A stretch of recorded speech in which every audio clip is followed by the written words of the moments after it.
خلينا نحضر مع بعض أكل لذيذ. هنا دقيت فلفل وثوم عشان بدي أعمل حمص مع الأفوكادو.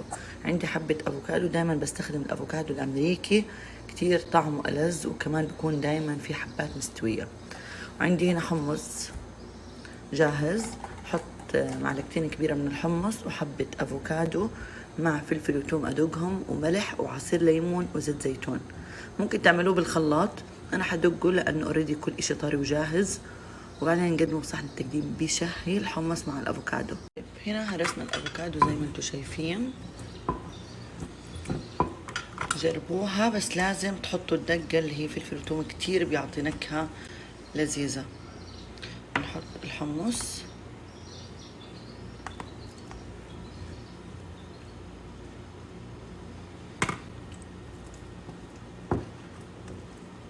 بس هيك حطينا الليمون وزيت الزيتون وشوية ملح وصار جاهز معانا تقدموه أو تاكلوه زي ما هو بالزبدية.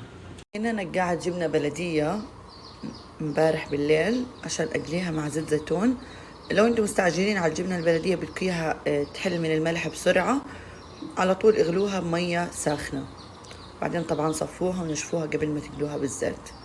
عندي هنا بندورة صغيرة وعندي هنا ريحان فريش، حقليهم مع زيت زيتون.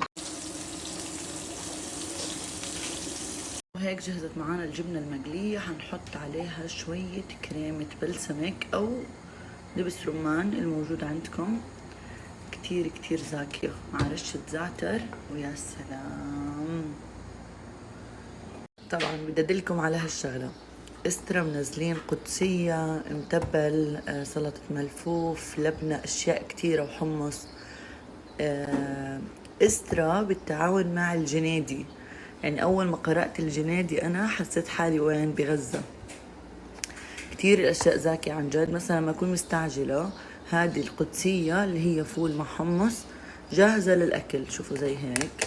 أنا فكيت النايلون، بس باخدها بحطها في القلاية عشان تتسخن ونقدمها. كتير زاكية، أو ممكن تسخنوها بالميكروف تاكلوها بالعلبة زي ما هي.